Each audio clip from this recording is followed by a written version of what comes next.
Since then, I've leased a few Lexus IS 350s. I had a Porsche 911 for $730 a month, BMW X3 for $90, BMW Z4 for $280, and a BMW 335 for $260 a month.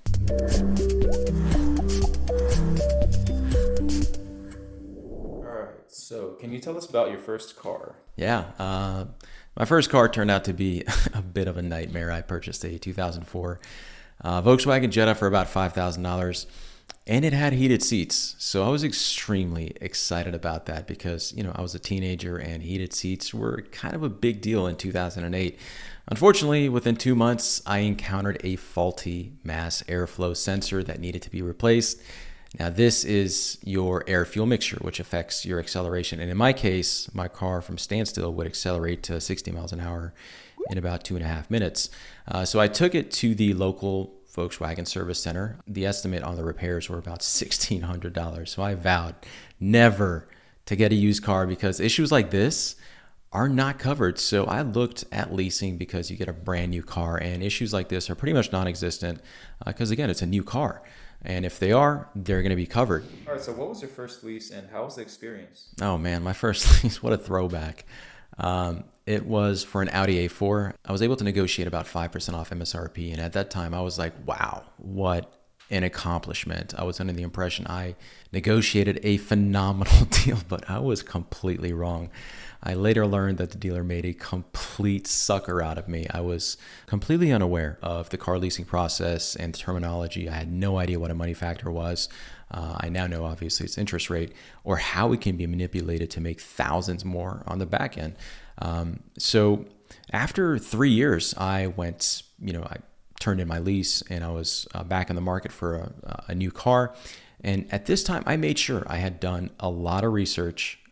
And over the years, I can tell you that I have mastered the art of hacking a lease because my next lease was a BMW M4, which was about $20,000 more in price. However, my monthly payment was about $560, which turned out to be $150 cheaper than the Audi A4. Since then, I've leased a few Lexus IS 350s. I had a Porsche 911 for $730 a month, BMW X3 for $90, BMW Z4 for $280, and a BMW 335 for $260 a month. Okay, so can you just tell us how you're able to get such insane deals? Yeah, of course. Leasing makes a lot of sense if you are able to find the perfect combination of 4 ingredients. You want the lease to have a high residual value, a significant dealer discount, and that's where your negotiating skills and market research comes into play, a low money factor, and a large manufacturer incentive and rebate.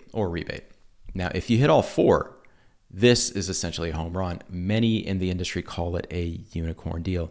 Now, unicorn deals have kind of went away over the last 2 years, but they're still there. For example, the Jeep Wrangler 4xe, the hybrid, is a prime example. In this case, I went through a broker, which made the process a lot easier, but I hit every single one of those ingredients. I was able to get dealer discount at 10%. I got the $7,500 EV tax credit that was passed over to me and reduced my cap cost, overall cap cost. The APR was about 2.7%, which is really low, and the car had a residual value of 66%, which is really high. The monthly payment for that car came out under $400, and this is a $72,000 car, and I still have quite a bit of equity in it.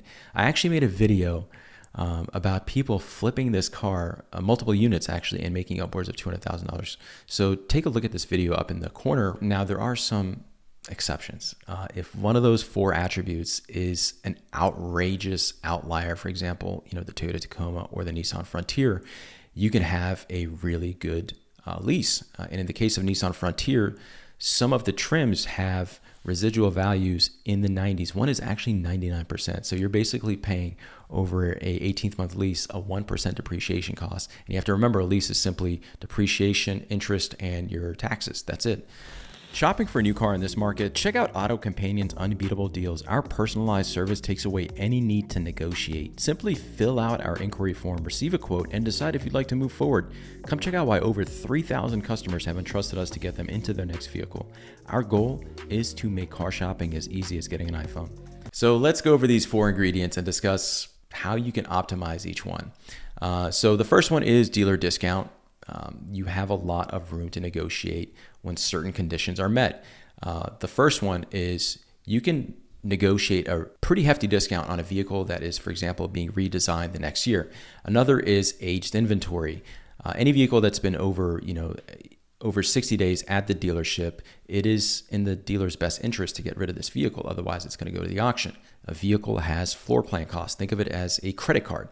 The dealership accumulates interest as time goes on. So around 60 to 90 days, managers always take a look at their inventory and kind of toggle around with how much discount they can get, but they can always be persuaded to go even more. The other one is shopping at the end of the month. And I can't stress this enough. You never go to the dealership. Well, actually never go to the dealership in general, but never go to the dealership within like the first 3 weeks. Because they have certain target quotas that they have to meet in order to get bonuses or more allocations from the manufacturer. A classic example is if a dealership has sold 80 units on a particular month, but the manufacturer quota is set at 90. So they want to push that extra 10 as aggressively as possible so you have more negotiating power towards the end of the month. Another one is if you're in a another one is if you're in a rural area. I can't say that word for the hell of it. I'm just going to say anti-urban. If you're in an anti-urban area, we recommend shopping at a dealer located in a very saturated market because competition between same brand dealerships can get really intense sometimes. I have actually seen one dealer call another dealer and say, "I'm about to steal your customer." So every dealer wants to be a regional leader. So you have more negotiating power in these markets. Now, if you're shopping for a loaded vehicle, this obviously is not an option for you because you can always opt for a demo or a loaner, and these can go up to 22% off MSRP. So all of this allows you to negotiate a very solid pre-incentive discount towards your deal. So the other key ingredient is high manufacturer rebates, such as the EV tax credit, $7,500.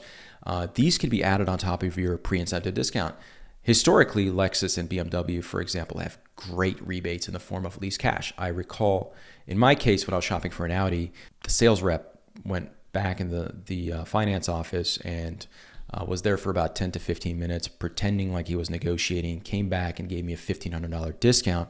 And I later realized that this was a lease cash discount and every consumer automatically qualifies for it. So these are the type of things you also want to prevent from happening to you. Now, the other ingredient is the money factor. This is where all of the mystery revolves around. Basically, the finance office wants to keep that information from you at all costs because it's the interest rate on your loan.